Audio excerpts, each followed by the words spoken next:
जिस विषय को लेकर हमारे राष्ट्रीय स्तर के सम्मानीय नेतागण यहाँ मौजूद है और वो विषय इस पहले सत्र का agriculture and food civil supply of BJP rural state. इसमें मैं सबसे पहले जिन भूमिका को हमारे सामने गोवा के पूर्व मुख्यमंत्री मनोहर पर्रिकर जी ने जिसकी भूमिका रखी, जो हमारे राष्ट्रीय संयोजक है सुशासन प्रकोष्ठ के, और विनय सहस्त्रबुद्धे जी जिन्होंने ये सुशासन और बीजेपी शासित राज्यों में जो हम अपने अपने राज्य में बेहतर सुशासन के लिए कर रहे हैं उनके बारे में और अंत्योदय को लेकर आज सुबह से शाम तक हम चर्चा में भाग लेंगे। मैं सबसे पहले राष्ट्रीय हमारे भारतीय जनता पार्टी के अध्यक्ष जी को इसके लिए धन्यवाद दूंगा और बधाई दूंगा कि जो आयोजन आज छत्तीसगढ़ में हो रहा है, अलग अलग विषयों में देश में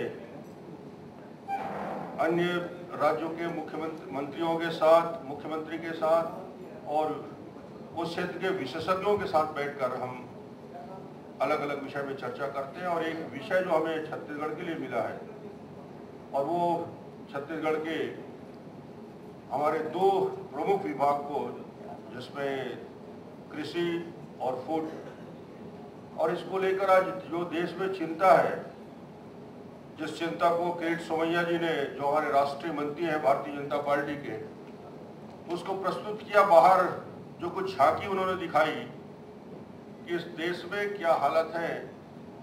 एक तरफ गरीब जिसे 2 टाइम के चावल या गेहूं नहीं मिल रहा है, लाखों लोग भूखे सोने के लिए मजबूर है इस देश में, दूसरी तरफ खाद के गोदाम भरे हुए हैं और 4-4 साल में गेहूं और धान सड़ के आदमी तो आदमी जानवर के खाने लायक नहीं बचता। ये इस देश की विसंगति है, जिस विसंगति की ओर सुप्रीम कोर्ट ने भी इस देश में और केंद्र सरकार को निर्देश भी दिए, मगर उस निर्देश का भी पालन नहीं हो पाया।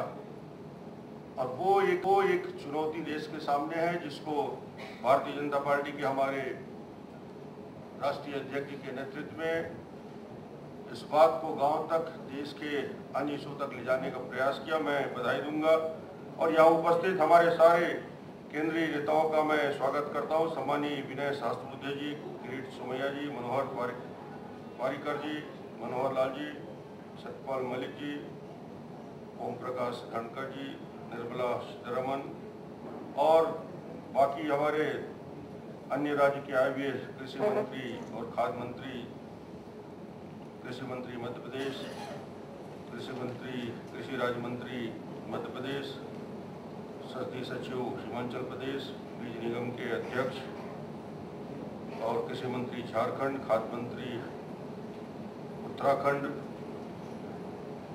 हमारे खाद्य मंत्री मध्य प्रदेश भारत संजय जी, खाद्य मंत्री हिमाचल रमेश जी, मंत्री सहकारिता और परिवहन उत्तराखंड, और सभी यहाँ प्रदेश के हमारे भारतीय जनता पार्टी के अध्यक्ष, सारे वरिष्ठ पदाधिकारी, संगठन मंत्री, मंत्रीगण।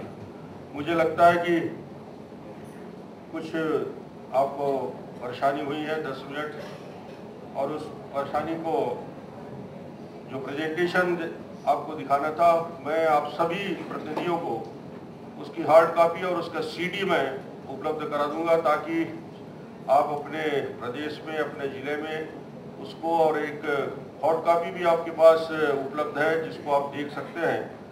कुछ विषयों पे जो छत्तीसगढ़ सरकार के बारे में एक पहला हमारा विषय था कि हम छत्तीसगढ़ राज्य का निर्माण से उस प्रक्रिया को शुरू करना चाहते हैं, क्योंकि दूसरे राज्य के हमारे मंत्रीगण मौजूद हैं। तो ये छत्तीसगढ़ देश का 26वां राज्य हिंदुस्तान में बना और इसका 1/11/2000 को निर्माण हुआ। क्षेत्रफल की दृष्टि से हिंदुस्तान का 9वां बड़ा राज्य है। हम आबादी की दृष्टि से उसको यदि सोचते हैं, मगर क्षेत्रफल की दृष्टि से देखें तो 9th largest state in area. कुछ जानकारी जो बाहर के हमारे प्रतिनिधियों के लिए उपयोगी होगा। 18 डिस्ट्रिक्ट हैं, 146 ब्लॉक है, ट्राइबल ब्लॉक 85 है, विलेज गाँव की संख्या 20,279 है। और जो एक खास बात जिसके बारे में लोगों को उत्सुकता रहती है कि छत्तीसगढ़ का हमारा सेक्स का रेशो, जेंडर रेशो क्या है, तो विशेष रूप से इसको मैं इंगित करना चाहूँगा कि हमारा जो जेंडर रेशो है 989 और नेशनल 939 है। तो इसका मतलब है कि मेल और फीमेल का जो रेशो देश में होना चाहिए, उसमें हिंदुस्तान में केरल के बाद दूसरे नंबर का राज्य है छत्तीसगढ़, जिसमें संतुलन कायम है। 989 काफ़ी महत्वपूर्ण ये रेशो है। फॉरेस्ट कवर 50% हिस्सा छत्तीसगढ़ का जंगल से आच्छादित है। और दूसरे विषय पे आबादी छत्तीसगढ़ के 2,08,00,000, हमारे ग्रामीण और शहरी पॉपुलेशन का रेशो 79.9, 80 और 20 का रेशो है। शेड्यूल ट्राइब पॉपुलेशन जिसको हम मानते हैं, ट्राइबल पॉपुलेशन 32% है, कास्ट का पॉपुलेशन 12% है। बीपीएल 42.5, 42.5% पॉपुलेशन बीपीएल है।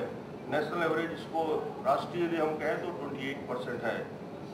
कुछ आंकड़े जो छत्तीसगढ़ में बताने लायक है वो है IMR, इन्फेंट मॉर्टिलिटी रेट, शिशु मृत्यु दर, जो नेशनल 53 है और छत्तीसगढ़ में 59 है। इसके आंकड़े बाद में मैं बताऊंगा आपको। MMR जो मातृ मृत्यु दर जिसे कहा जाता है, वो हमारा 335 है। कुछ कमियां हैं जो इंफ्रास्ट्रक्चर के लिए, जिसके बारे में छत्तीसगढ़ के निर्माण के इस 10 साल में हम कहाँ खड़े हैं और अधोसंरचना में छत्तीसगढ़ राष्ट्रीय औसत से कितना पीछे है। यही एक रीजन था छत्तीसगढ़ के निर्माण का कि जिसकी वजह से छत्तीसगढ़ बना। आज यदि हम रोड की टोटल लेंथ यदि माने तो राष्ट्रीय औसत में यदि हम इसको तुलना करेंगे 42.40 पर 100 स्क्वायर किलोमीटर में जो सड़क राष्ट्रीय औसत है 42 किलोमीटर का, और छत्तीसगढ़ में वो एवरेज है 21.4 का। इसका मतलब है कि सड़कों की डेंसिटी में आज राष्ट्रीय औसत से हम आधे हैं। ये हमें मिला था, ये हमारी दिक्कत थी जिसको हमको दूर करना है। दूसरा, रेलवे कनेक्टिविटी में यदि हम 100 किलोमीटर में राष्ट्रीय स्तर में इस आंकड़े को कल्पना करें 1.92 पर 100 स्क्वायर किलोमीटर में रेलवे की डेंसिटी कितनी है, ये राष्ट्रीय औसत है 1.9 और छत्तीसगढ़ का है 0.77। इसका मतलब है कि राष्ट्रीय औसत से रेलवे की जो हमारी कनेक्टिविटी है, रेलवे के लाइन बिछा हुआ है, वो आधे और 1/3 से भी कम है, 0.77। एक महत्वपूर्ण आंकड़े जिसके बारे में पारकर साहब देख रहे थे, पर कैपिटा एनर्जी कंजम्पशन, प्रति व्यक्ति ऊर्जा की खपत कितनी है, किसी राज्य के विकास के, किसी राज्य के तरक्की के, किसी राज्य के उस विकास की उस गति को दिखाता है कि प्रति व्यक्ति ऊर्जा की खपत कितनी है। आपको बड़ा सुन के ताजुब होगा कि छत्तीसगढ़ के निर्माण के समय 354 यूनिट प्रति व्यक्ति हम उपयोग करते थे।